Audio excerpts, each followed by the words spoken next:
अर्थ मन्त्रालयमा अनाधिकृत व्यक्तिलाई प्रवेश गराई करको दर हेरफेर गराएको विवादमा परि राजीनामा दिएका अर्थमन्त्री जनार्दन शर्माद्वारा फेरि पनि अर्थमन्त्रीमा नियुक्त। अर्थमन्त्री जनार्दन शर्माद्वारा पदभार ग्रहण। बजेट विवादबारे बोलेनन् जनार्दन शर्मा। जनार्दन शर्माको कल डिटेल समेत हेर्न नदिएको भन्दै नेकपा एमालेका अध्यक्ष केपी शर्मा ओलीको आक्रोश। एम अधिकारीको खोजीसँगै दलका सदस्यको विवरण माग्न तात्यो निर्वाचन आयोग। आयल निगम निजीकरण गर्ने कुरा निराधार रहेको उद्योग मन्त्री दिलेन्द्र प्रसाद बडुको भनाई। चिनी मिलको समस्या तत्काल समाधान गर्न सरकारलाई संसदीय समितिको निर्देशन। मेट्रो मेयर मिट पोखरामा सम्पन्न 7 बुँदे पोखरा घोषणापत्र जारी। लाइसेन्स लिएर विद्युत उत्पादन नगर्ने कम्पनीको पिपिए खारेज गर्ने ऊर्जा मन्त्री पम्फा भूषालको भनाई। निजी क्षेत्रलाई विद्युत व्यापारको अनुमति दिन नसकिने नेपाल विद्युत प्राधिकरणका कार्यकारी निर्देशक कुलमान घिसिङको दावी। युरोपियन युनियनले नेपालको हवाई क्षेत्रलाई छिट्टै कालो सूचीबाट हटाउने पर्यटन मन्त्री जीवनराम श्रेष्ठको दावी। वर्षाको सम्भावना मङ्गलबारसम्म, बुधबारदेखि भने मौसममा सुधार हुने। एसईई पूरक परीक्षा भदौको 11 र 12 गते, आवेदन 5 गतेसम्म दिइसक्नुपर्ने। नेपालमा एकै दिन 620 जनामा कोरोना संक्रमण, 1 जनाको मृत्यु। चौथो लहरका लागि सचेत रहन चिकित्सकहरूको चेतावनी। नासाले संस्कृत भाषाबाट अन्तरिक्षमा सम्पर्क गर्ने बताएपछि ज्योतिषी हरिहर अधिकारी भए ट्रोल। पैसा तिर्न नसकेपछि जंगलमा लगेर ट्रक धनीको हत्या। 50 करोड लगानीमा पोखरामा खुल्यो फिस्टेल ड्रिम पार्क। मनोज गजरेलको नयाँ कमेडी सो ओपन माइन्डको छायाङ्कन सुरु। Insta educational consultancy and visa सर्भिसेसको ब्रान्ड एम्बेसडरमा नम्रता सापकोटा नियुक्त। नेप्से परिसूचक 54.58 अङ्कले वृद्धि। आइपिओ निष्कासन गर्न घोराही सिमेन्टले माग्यो धितोपत्र बोर्डसँग अनुमति। अमेरिकी राष्ट्रपति जो बाइडेन फेरि पनि कोरोना संक्रमित। राखेपमा सदस्यहरूको नियुक्ति चाँडै हुने युवा तथा खेलकुद मन्त्री महेश्वर जङ गहतराजको भनाई। कीर्तिमान तोड्ने खेलाडीलाई 50,000 नगद पुरस्कार दिने राखेपको निर्णय। साफ अन्डर 20 च्याम्पियनसिप नेपाल 3-0 पछि। र समाचार पार्टी हेल्थ टिप्स अन्तर्गत आज हामी बोलीचालीको भाषामा भनिने एपेन्डिक्स अर्थात् एपेन्डिसाइटिस के हो, यसका लक्षणहरू के हुन् भन्ने विषयवस्तुमा जानकारी दिनेछौँ। हामीलाई अन्तिमसम्म हेर्नुहोला। दर्शक महानुभाव नमस्कार। समाचारपाटी.com को न्यूज बुलेटिनमा यहाँलाई हार्दिक स्वागत छ। म प्रहलाद चन्द्र घिमिरे। आज मिति विक्रम सम्वत 2079 साल साउनको 16 गते सोमबार, इस्वीसम्म सन् 2022 अगस्त 1 तारिक। सदाको झैं आज पनि हामी उपस्थित भएका छौं। आजका मुख्य समाचार, महत्त्वपूर्ण खबर, न्यूज अपडेट, ब्रेकिङ न्यूज। आज दिनभर देश तथा विदेशमा कहाँ के हुँदैछ तपाईले हेर्नै पर्ने महत्त्वपूर्ण समाचारहरू लिएर उपस्थित भएका छौं। हामीलाई अन्तिमसम्म हेर्नुहोला। हाम्रो मेहनतका लागि यो भिडियोमा एउटा लाइक अवश्य गर्नुहोला। दर्शक महानुभाव, पलपलको न्यूज अपडेटका लागि तपाईले अहिलेसम्म हामीलाई सब्स्क्राइब गर्नु भएको छैन भने कृपया सब्स्क्राइब गर्नुहोस् अनि नजिकै आउने बेल आइकनलाई क्लिक गर्नुहोला। दैनिक रूपमा हेर्नुहुन्छ भने रेगुलर भनेर लेख्नुहोला। आज पहिलोचोटि हो फर्स्ट टाइम भनेर लेखिदिनु होला। दर्शक महानुभाव, देशभित्रबाट हेरिरहनु भएको छ भने आफू रहेको गाउँ ठाउँ सहर जिल्लाको नाम लेख्नुहोला। विदेशमा हुनुहुन्छ भने कुन देशबाट हामीलाई हेरिरहनु भएको छ त्यो कुरा तलको कमेन्ट बक्समा कमेन्ट गर्नुहोला। आउनुहोस् दर्शक महानुभाव, आजका महत्त्वपूर्ण समाचारहरू सुरु गरौँ अर्थमन्त्री जनार्दन शर्माले पदभार ग्रहण गरेको प्रसङ्गबाट। जनार्दन शर्माले विवादमा परेर राजीनामा दिएको 25 दिनपछि पुनः अर्थ मन्त्रालयको कार्यभार सम्हाल्नु भएको छ। राष्ट्रपति विद्यादेवी भण्डारीले शर्मालाई अर्थमन्त्रीमा आइतबार नियुक्त गर्नु भएको हो। संसदीय छानबिन विशेष समितिबाट सफाई पाउनु भएका शर्माले पुनः अर्थ मन्त्रालयको जिम्मेवारी सम्हाल्नु भएको हो। नवनियुक्त अर्थमन्त्री शर्माले पदभार ग्रहण पश्चात बोल्दै विश्व अर्थतन्त्रमा समस्या देखिएकाले मुलुकको अर्थतन्त्र सबलीकरण गर्ने आवश्यकता रहेको बताउनुभयो। उहाँले आत्मनिर्भर र उत्पादनमुखी बजेट ल्याएकाले बजेट कार्यान्वयन गरेर अर्थतन्त्र सबलीकरणका लागि आफू लागि पर्ने प्रतिबद्धता व्यक्त गर्नु भएको छ। मन्त्री शर्माले गत आर्थिक वर्षको बजेट कार्यान्वयनमा भएका कमी कमजोरीलाई समीक्षा गर्दै चालु आर्थिक वर्षको बजेट कार्यान्वयन गरिने समेत बताउनुभयो। उहाँले मन्त्रालयका कर्मचारीहरूको सहकार्यमा मन्त्रालयको काम गर्ने बताउनु भएको छ। यसैबीच नवनियुक्त अर्थमन्त्री जनार्दन शर्माले पदभार ग्रहण गर्नु भएको छ। आइतबार अर्थमन्त्रीमा नियुक्त हुनुभएका शर्माले आइतबार साँझ नै राष्ट्रपति कार्यालय शीतल निवासमा आयोजित समारोहमा राष्ट्रपति समक्ष पद तथा गोपनीयताको शपथ लिनु भएको थियो। लगत्तै उहाँ सिंहदरबार स्थित मन्त्रालय पुगेर पदभार ग्रहण गर्नुभयो। मन्त्रालयले आफ्नो स्वागतमा आयोजना गरेको कार्यक्रमलाई सम्बोधन गर्नुभएका शर्माले बजेटको विवादबारे बोल्नु भएन। अनाधिकृत व्यक्तिले बजेटमा करका दर हेरफेर गरेको भन्दै छानबिनका लागि संसदीय विशेष समिति बनेपछि शर्माले असारको 22 गते राजीनामा दिनुभएको थियो। समितिले अनाधिकृत व्यक्ति अर्थ मन्त्रालयमा प्रवेश गरेको नदेखिएको प्रतिवेदन बुझाएपछि माओवादीले शर्मालाई फेरि अर्थमन्त्रीमा सिफारिस गरेको थियो। दर्शक महानुभाव, यसप्रति तपाईँको धारणा के छ? आफ्नो धारणा तलको कमेन्ट बक्समा कमेन्ट गर्नुहोला। प्रमुख प्रतिपक्ष दल नेकपा एमालेका अध्यक्ष एवं पूर्व प्रधानमन्त्री केपी शर्मा ओलीले अर्थमन्त्री जनार्दन शर्माको छानबिनका लागि गठित संसदीय विशेष समितिलाई कल डिटेल समेत हेर्न नदिएको भन्दै आक्रोश व्यक्त गर्नुभएको छ। अध्यक्ष ओलीले समिति भित्रै रहेका सत्तारूढ दलका सांसदहरूले नै सो समितिलाई कल डिटेल हेर्न नदिएको जिकिर समेत गर्नुभयो। पार्टीको केन्द्रीय कार्यालय च्यासलमा आयोजना गरिएको कार्यक्रममा बोल्दै उहाँले अर्थमन्त्री शर्माको तथ्य बाहिर आउँछ भनेर अर्थमन्त्रालयको सीसीटीभी फुटेज नै गायब गरिएको दावी समेत गर्नुभयो। ओलीले हाम्रा चाडपर्वहरूले सामाजिक सुसम्बन्धलाई बलियो बनाएको पनि स्पष्ट पार्नु भएको छ। उहाँले प्रधानमन्त्री शेरबहादुर देउबा, पत्नी आरजू देउबाले भारतीय जनता पार्टीका विदेश विभाग प्रमुख विजय चौथाईवालिसलाई जनै पूर्णिमाका दिन राखी बाँधिदिएको तर्फ सङ्केत गर्दै त्यसमा पनि राजनीति भइरहेको बताउनु भएको छ। निर्वाचन आयोगले राजनीतिक दलहरूलाई सदस्यता सम्बन्धी विवरण व्यवस्थित र अद्यावधि गरी राख्न निर्देशन दिएको छ। विभिन्न सार्वजनिक पदमा रहेका व्यक्तिहरू राजनीतिक दलको सदस्यता लिएको दलको विभिन्न जिम्मेवारीमा रहेको गुनासो सार्वजनिक भएपछि आयोगले यस्तो निर्देशन दिएको हो। आयोगले राजनीतिक दलहरूलाई नागरिकताको प्रमाणपत्र नम्बर र मतदाता परिचय पत्र नम्बरका आधारमा सदस्यहरूको विवरण अद्यावधि गर्नु भनेको छ। आयोगले जारी गरेको विज्ञप्तिमा भनिएको छ, आयोगबाट माग गरिएको बखत उपलब्ध गराउन सक्ने गरी स्थानीय, प्रदेश र केन्द्रीय तहमा नेपाली नागरिकताको प्रमाणपत्र तथा मतदाता परिचय पत्रको आधारमा व्यवस्थित र अद्यावधि गरी राख्ने व्यवस्था मिलाउन सबै राजनीतिक दलहरूलाई निर्देशन दिएको छ। राजनीतिक दलहरूले केन्द्रीय समितिदेखि वडा र टोल तहसम्मका समितिहरू र सङ्गठन हुन्छन्। त्यसै विभिन्न जनवर्गीय संगठन तथा क्षेत्र र विधागत संगठन पनि रहन्छन्। निर्वाचन आयोगले कुन तहसम्मको सदस्यहरूको विवरण अद्यावधि गर्नु भन्ने बारे भने केही खुलाएको छैन, तर संघीयदेखि स्थानीय तहमा विवरण अद्यावधि गरेर राख्नु भनेर भनेको छ।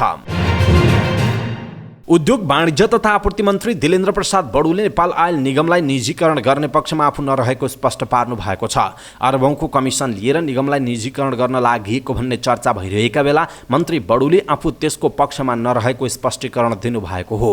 आइतबार संघीय संसद प्रतिनिधि सभा अन्तर्गतको उद्योग तथा वाणिज्य र श्रम तथा उपभोक्ता हित समितिको बैठकमा बोल्दै उहाँले आयल निगमलाई आफूले निजीकरण गर्न लागेको भन्ने कुरा निराधार, भ्रामक र आधारहीन रहेको उल्लेख गर्दै त्यसको पछाडि नलाग्न पनि पटक पटक आग्रह गर्नुभयो। मन्त्री बडुले प्रमुख प्रतिपक्ष दल नेकपा एमालेका अध्यक्ष केपी शर्मा ओली प्रति सङ्केत गर्दै अरबौंको कमिसन लिएर निगमलाई निजीकरण गर्न लागि भन्ने गैर जिम्मेवार अभिव्यक्ति दिएको भन्दै असन्तुष्टि पनि व्यक्त गर्नुभएको छ। संसदीय समितिले चिनी मिलको विद्यमान समस्या तत्काल समाधान गर्न सरकारलाई निर्देशन दिएको छ। सिंहदरबारमा बसेको संघीय संसद प्रतिनिधि सभा अन्तर्गतको उद्योग तथा वाणिज्य र श्रम तथा उपभोक्ता हित समितिको बैठकले सरोकारवाला मन्त्रालय र सम्बन्धित पक्षसँग आवश्यक छलफल गरी चिनी मिलको विद्यमान समस्या तत्काल समाधान गर्न उद्योग वाणिज्य तथा आपूर्ति मन्त्रालयलाई निर्देशन दिने निर्णय गरेको हो। सम्बन्धित मजदुर, उखु किसान र चिनी मिलका प्रतिनिधि समेत राखेर सम्बन्धित मन्त्रालयसँग समन्वय गरी चिनी मिलमा देखिएका समस्या समाधान गर्न सरकारलाई निर्देश गरिएको समितिका सभापति विमल प्रसाद श्रीवास्तवले जानकारी दिनुभएको छ। पोखरामा सम्पन्न महानगरका मेयरहरूको सम्मेलनले 7 बुँदे पोखरा घोषणापत्र जारी गरेको छ। सम्मेलनका सहभागी मेयरहरूले महानगरका लागि आवश्यक छुट्टै ऐन माग गरेका छन्। साथै महानगरपालिकाको फोहोर व्यवस्थापनमा सङ्घीय सरकारले सहयोग नगरेको आरोप लगाएका छन्। देशका 6वटा महानगरपालिकाका मेयरले स्थानीय सरकार सञ्चालन ऐन 2074 लगायत विभिन्न विद्यमान सङ्घीय कानुनको परिमार्जनसँगै महानगरपालिकाका लागि छुट्टै ऐन बनाइदिन सङ्घ सरकारसँग माग गरेका हुन्। पोखरामा भेला भएका मेयरहरूले साना ठुला सबै पालिका एउटै कानुनले चल्नु परेको गुनासो गर्दै संघीय संसदबाट महानगरपालिकाका लागि छुट्टै ऐन जारी गर्न माग गर्ने निर्णय भएको जनाइएको छ। ऊर्जा, जलस्रोत तथा सिंचाई मन्त्री पम्फा भुजतालले विद्युत उत्पादन गर्ने लाइसेन्स लिएर विद्युत उत्पादन नगर्ने कम्पनीको पीपीए खारेज गर्ने बताउनुभयो। नेपाल आर्थिक पत्रकार समाज सेजनले क्रस बोर्डर विद्युत व्यापारमा खुल्ला पहुँच र प्रसारण मूल्य निर्धारणलाई प्राथमिकता विषयक परामर्श कार्यशाला कार्यक्रममा बोल्दै मन्त्री भुजतालले सरकार विद्युत उत्पादन गर्नका लागि अनुमति पत्र लाइसेन्स लिएर पीपीए गर्ने तर विद्युत उत्पादन नगर्ने कम्पनीको पीपीए खारेज गर्ने तयारीमा रहेको बताउनु भएको हो। उहाँले पछिल्लो समय सरकारसँग करिब 1600 मेगावाट स्क्वाड जलविद्युत आयोजनाहरू टेक एन्ड पे प्रावधानमा पिपिए भएर पनि निर्माण कार्य नभएको भन्दै पिपिए खारेज गर्ने बताउनुभयो। मन्त्री भुषालले जलविद्युत आयोजनाको निर्माण कार्य नगर्ने तर खोला नदी ओगटेर बस्ने प्रवृत्तिको अन्त्य गरिने पनि बताउनु भएको छ। नेपाल विद्युत प्राधिकरणका कार्यकारी निर्देशक कुलमान घिसिङले 20 वर्षपछि पनि निजी क्षेत्रलाई विद्युत व्यापार गर्न दिन नसकिने बताउनुभयो। नेपाल आर्थिक पत्रकार समाज सेइजनले क्रस बोर्डर विद्युत व्यापारमा खुल्ला पहुँच र प्रसारण मूल्य निर्धारणलाई प्राथमिकता विषयक परामर्श कार्यशाला कार्यक्रममा बोल्दै निर्देशक घिसिङले यस्तो बताउनु भएको हो। उहाँले विद्युत प्राधिकरणले ट्रान्समिसन प्रसारण लाइनको जोखिम र शुल्क तिर्ने र 20 वर्षपछि निजी क्षेत्रलाई व्यापार गर्न दिने कुरा हुन नसक्ने स्पष्ट पार्नुभयो। निर्देशक घिसिङले प्रसारण लाइनमा वन तथा अन्य विविध कारणले प्रसारण शुल्क बढाउँदै जान नहुने बताउनुभयो। उहाँले पछिल्लो समय ट्रान्समिसन प्रसारणमा शुल्क उच्च हुँदै गएको बताउनु भएको छ। निर्देशक घिसिङले प्रसारण लाइनको लागत कम गर्नुपर्ने बताउनुभयो। उहाँले विद्युतको मूल्य भारतमा राम्रो पाएकाले यो वर्ष विद्युत प्राधिकरणले करिब 16 अर्ब रुपैयाँ विद्युत निर्यातबाट कमाउने बताउनुभयो। गत वर्ष प्राधिकरणले 5 अर्बको विद्युत निर्यात गरेको थियो। संस्कृति पर्यटन तथा नागरिक उड्डयन मन्त्री जीवनराम श्रेष्ठले युरोपियन युनियनले नेपालको हवाई क्षेत्रलाई छिट्टै कालो सूचीबाट हटाउने बताउनु भएको छ।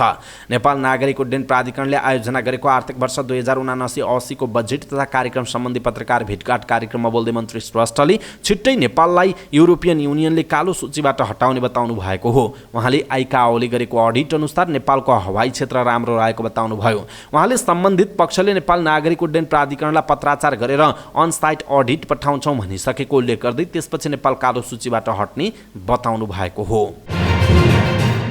न्यून चापियो रेखा नेपाल नजिक रहेकाले आगामी मङ्गलबारसम्म नै वर्षा हुने मौसमविदहरूले अनुमान गरेका छन्। बुधबारदेखि भने न्यून चापियो रेखा भारततर्फ सर्ने भएकाले अहिलेको जस्तो वर्षा नहुने पूर्वानुमान छ।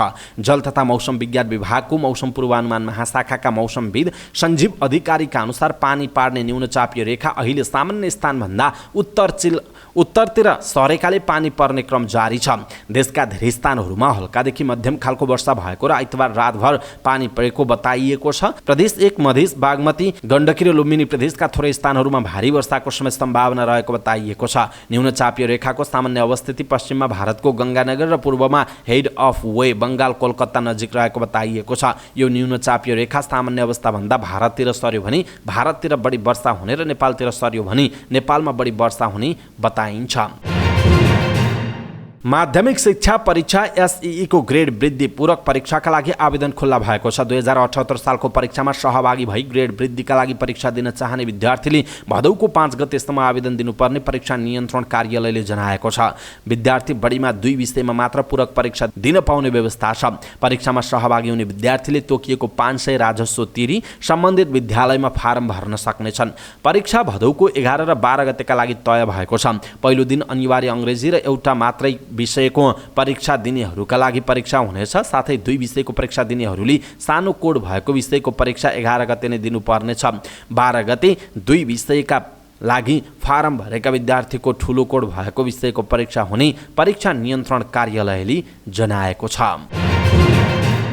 गएको 24 घण्टामा नेपालमा 620 जनामा कोरोना भाइरसको संक्रमण कोभिड-19 पुष्टि भएको छ भने 1 जनाको मृत्यु भएको छ। स्वास्थ्य तथा जनसङ्ख्या मन्त्रालयका अनुसार 5846 जनाको परीक्षणमा 620 जनामा संक्रमण पुष्टि भएको हो। जसमध्ये 2651 जनाको पीसीआर परीक्षण गर्दा 496 जना र 3195 जनाको एन्टिजेन परीक्षण गर्दा 124 जनामा संक्रमण देखिएको मन्त्रालयको भनाइ छ।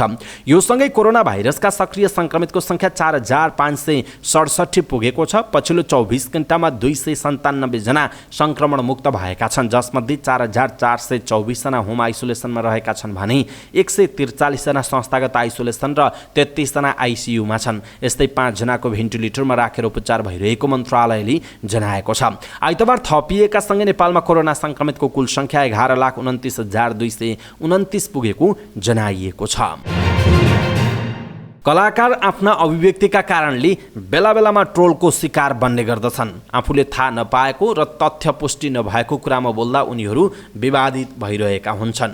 ज्योतिषी तथा अभिनेता हरिहर अधिकारी यति बेला आफ्नो यस्तै अभिव्यक्तिलाई लिएर विवादमा मुछिएका छन्। ट्विटर र फेसबुकमा उनलाई ट्रोल बनाउनेको सङ्ख्या उच्च रहेको छ। अमेरिकी अन्तरिक्ष नियोग नासामा 2 वर्ष संस्कृतको क्याप्सुल कोर्स हुने, अन्तरिक्षमा संस्कृत भाषाको माध्यमबाट सम्पर्क स्थापित गर्न सकिने, संस्कृत ब्रह्माण्डीय भाषा भएको, संस्कृतको ओरिजिन सूर्यबाट आएकाले अन्तरिक्ष बाहिर पनि यसले काम गर्ने, हरेक मन्त्र संस्कृतमा गर्दा त्यसको ध्वनि युनिभर्सभन्दा बाहिर जाने भन्दै अभिव्यक्ति दिएपछि हरिहर ट्रोलको शिकार भएका छन्। ट्विटरमा चिकित्सक, प्राध्यापक सहित बौद्धिक पेशा क्षेत्रका व्यक्तिदेखि सर्वसाधारणहरूले हरिहरको कुरामा तथ्य नभएको बताएका छन्। पडकास्टर सञ्जय गुप्तासँगको कुराकानीमा हरिहरले बोलेका यी कुरा अवैज्ञानिक भएको भन्दै सामाजिक सञ्जालमा चर्को आलोचना भएको छ। गत महिना अभिनेत्री नीता ढुङ्गानासँग विवाह गरेका अधिकारीलाई राष्ट्रिय स्वतन्त्र पार्टीका सभापति रवि लामिछानेले दल प्रवेशको प्रस्ताव पनि गरेका थिए। हरिहर फिल्म रसो दीर्घ निर्माणको तयारीमा छन्। दर्शक महानुभाव, यसप्रति तपाईँको धारणा के छ? आफ्नो धारणा तलको कमेन्ट बक्समा कमेन्ट गर्नुहोला। अर्घखाँचीको मालारानी गाउँपालिका 2 घर भई बुटवल बेलवासमा बस्ने विष्णुबहादुर पाण्डेको हत्या लेनदेनको कारण भएको खुलेको छ। उनको हत्या आरोपमा प्रहरीले अर्घखाँचीकै पाणिनी गाउँपालिका 2 घर भई रूपन्देहीको सैना मैना 6 कलौनी बस्ने दीपक भन्ने 43 वर्षका कुलचन्द्र गौतमलाई पक्राउ गरेको छ। पाण्डेसँग किनेको ट्रकको पैसा तिर्न नसकेपछि गौतमले कालिज मार्न जाने बहाना बनाएर जङ्गलमा लगी हत्या गरेको खुलेको प्रहरीले जनाएको छ।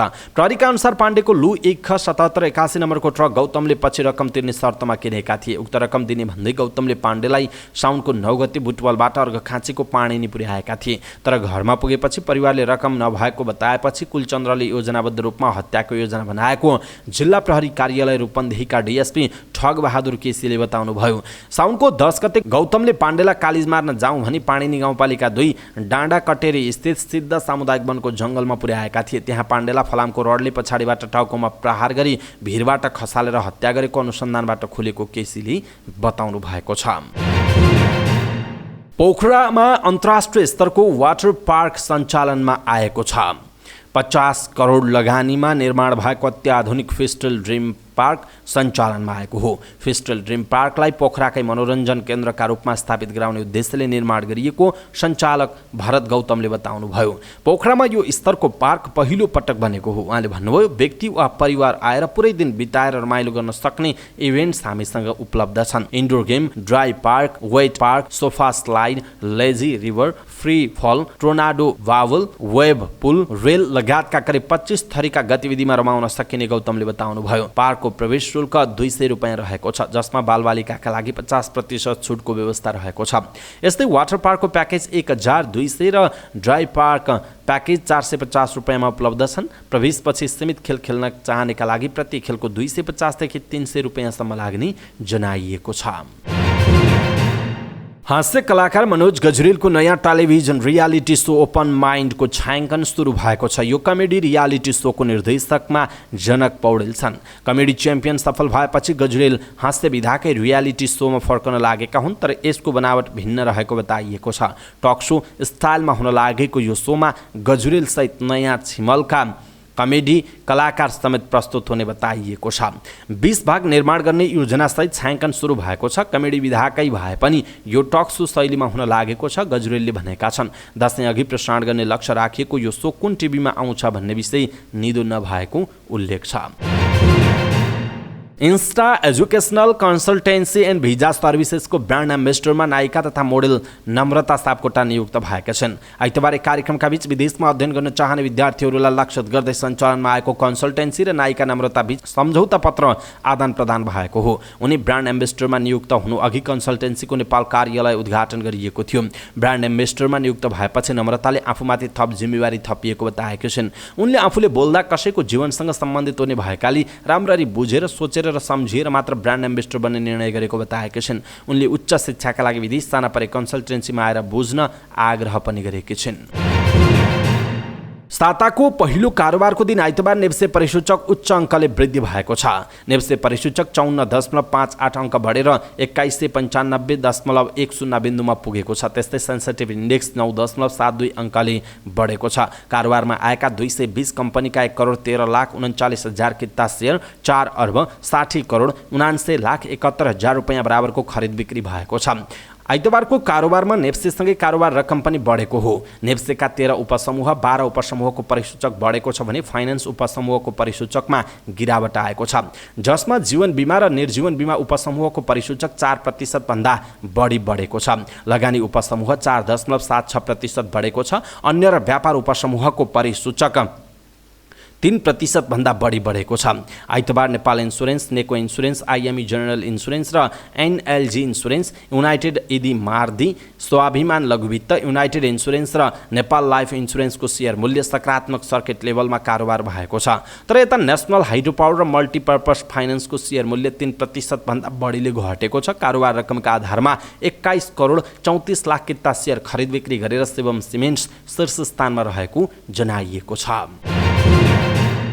गोराही सिमेन्टले प्रिमियम मूल्यमा आइपिओ जारी गर्ने भएको छ। कम्पनीले आयोजना प्रभावित स्थानीय र सर्वसाधारणका लागि 3 अर्ब 44 करोड 16 लाख रुपैयाँ बराबरको 79,43,801 किता सेयर निष्कासन गर्न धितोपत्र बोर्डमा आवेदन दिएको छ। कम्पनीले सर्वसाधारणलाई भन्दा आयोजना प्रभावित स्थानीयलाई प्रति किता 35 रुपैयाँ कम मूल्यमा आइपिओ निष्कासन गर्न लागेको हो। कम्पनीले आयोजना प्रभावित र सर्वसाधारणलाई गरेर 2 छुट्टा-छुट्टै चरणमा आइपिओ निष्कासन गर्नेछ। निष्कासन हुने सेयर मध्ये 3,97,190 किता आयोजना प्रभावितका लागि छुट्याइएको छ। बाँकी 75,46,611 किता सेयर सर्वसाधारणका लागि छुट्याइएको छ। कम्पनीले सर्वसाधारणका लागि प्रति किता 100 रुपैयाँ अङ्कित मूल्यमा 335 रुपैयाँ प्रिमियम थप गरी प्रति किता 435 रुपैयाँमा आइपिओ निष्कासन गर्ने प्रस्ताव गरेको छ। त्यस्तै स्थानीयलाई भने प्रति किता 100 रुपैयाँमा 300 रुपैयाँ प्रिमियम थप गरी 400 रुपैयाँमा सेयर निष्कासन गर्ने बताइएको छ। कम्पनीले आइपिओ निष्कासनका लागि बिक्री प्रबन्धकमा हिमालयन क्यापिटल लिमिटेड र नबिल इन्भेस्टमेन्ट ब्याङ्किङ लिमिटेडलाई नियुक्त गरिसकेको छ। नागरिक लगानी कोषलाई प्रत्याभूतकर्ता अन्डरराइटिङ नियुक्त गर्दै सम्झौता गरेको बताइएको छ। प्रिमियम मूल्यमा आइपिओ जारी गर्ने घोराई दोस्रो सिमेन्ट उद्योग हो। यसअघि शिवम सिमेन्टले पनि प्रिमियम मूल्यमा आइपिओ जारी गरेको थियो।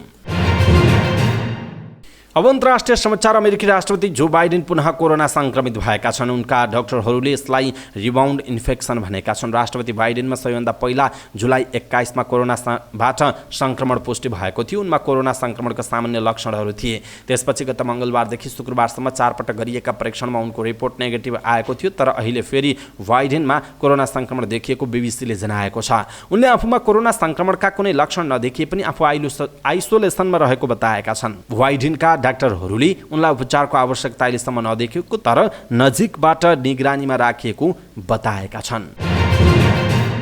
अब खेल समाचार। युवा तथा खेलकुद मन्त्री महेश्वर जङ गहतराजले राष्ट्रिय खेलकुद परिषद राखेपमा नियुक्त गर्नुपर्ने सदस्यहरूको चाँडै टुङ्गो लाग्ने बताउनु भएको छ। आइतबार बसेको राष्ट्रिय खेलकुद परिषद राखेपको 113औं बोर्ड बैठकलाई सम्बोधन गर्ने क्रममा अध्यक्ष समेत रहनुभएका मन्त्री गहतराजले केही निकायका प्रतिनिधिहरू नियुक्त गर्न बाँकी रहेको भन्दै छिट्टै बोर्डलाई पूर्णता दिने बताउनुभयो। ओलम्पिकको प्रतिनिधि, पारा ओलम्पिकको प्रतिनिधि, विश्वविद्यालयको प्रतिनिधि र राखेपकै एक सदस्य आउन बाँकी छ। नयाँ आर्थिक वर्ष सुरु भएसँगै वार्षिक कार्ययोजना बनाउनका लागि राखेपको पहिलो बोर्ड बैठक बसेको हो। बोर्ड सदस्य हरि खड्का नेपाल पुलिसमा जागिरी रहँदा गलत प्रमाणपत्र बुझाएकोमा अदालतबाट दोषी ठहर भएपछि खड्काको पद स्वतः रिक्त भएको थियो। सोही पद र अन्य निकायका सदस्य नियुक्त गर्न बाँकी छ। मन्त्री गहतराजले यद्यपि बोर्डले पूर्ण आकार पाइसकेको बताउनु भएको छ।